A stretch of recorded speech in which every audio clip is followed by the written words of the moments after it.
कर्जमाफीची घोषणा केल्यानंतर त्या संदर्भातला शासन निर्णय कधी येणार किंवा अहवाल कधी सादर होणार या संदर्भात मुख्यमंत्र्यांनी विधान भवनातून अशी माहिती दिली होती की एप्रिलच्या पहिल्या आठवड्यामध्ये समिती अहवाल सादर करेल, त्यानंतर सरकार शासन निर्णय काढेल। तर त्या संदर्भातली एक महत्त्वाची अपडेट आलेली आहे, ती आपण जाणून घेऊयात। नमस्कार, मी ज्ञानेश्वर खरात पाटील। 2 तारखा लक्षामध्ये घ्या, एक म्हणजे सप्टेंबर 2025 पर्यंतच्या थकितांपैकी पात्र।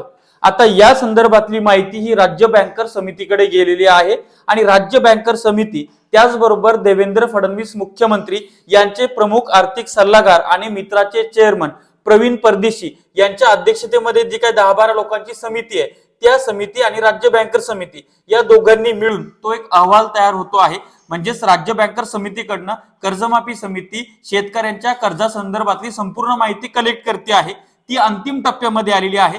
राज्य बँकर समितीनं ती संपूर्ण माहिती कर्जमाफी समितीकडे आता सुपूर्द केलेली आहे आणि हा एप्रिलचा पहिला आठवडा सुरू आहे।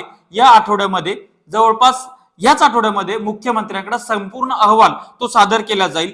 या अहवालामध्ये काय नमूद आहे, एकूण शेतकरी किती आहेत, त्यापैकी या कर्जमाफी समितीने किती शेतकरी पात्र केलेले आहेत, थकितांपैकी पात्र सप्टेंबर 2025 पर्यंतच्या थकितांपैकी पात्र शेतकऱ्यांना 2 लाख रुपये की त्यापेक्षा जास्त किंवा 2 लाखापर्यंत, तर मग वरचं भरायचं आधीचं माप, हे एकंदर जे प्रश्न निर्माण झालेले आहेत ते प्रश्न त्या समितीच्या अहवालातून आता सुटणार आहेत।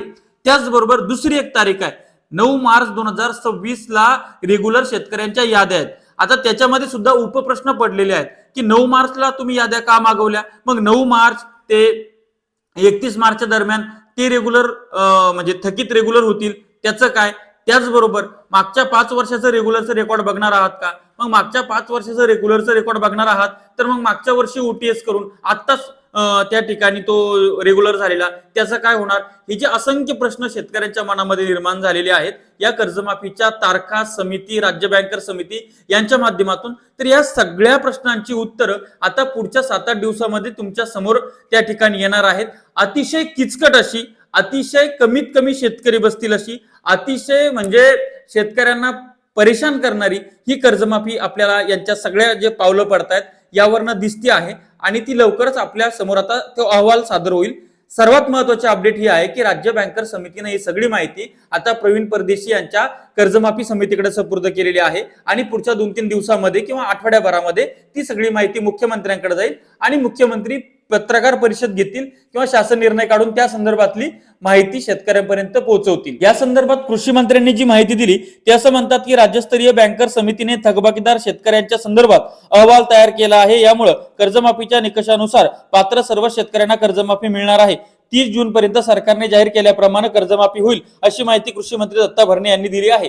म्हणजे एकंदर आता अहवाल सादर होईल, नंतर शासन निर्णय येईल, त्याच्यामध्ये मग पात्र अपात्रतेचा खेळ चालेल, मग नंतर आर्थिक तरतूद, मग ती आर्थिक तरतूद आणि थेट रक्कम समायोजन आपण ज्याला म्हणतो की बाबा बँकेच्या खात्यामध्ये शेतकऱ्याच्या सरकारच्या खात्यातून जे पैसे जमा होतात त्यावेळेस त्या शेतकऱ्याची कर्जमाफी केल्या जाते। तर त्यासाठी जून महिन्याची वाट आपल्याला बघावं लागू शकते।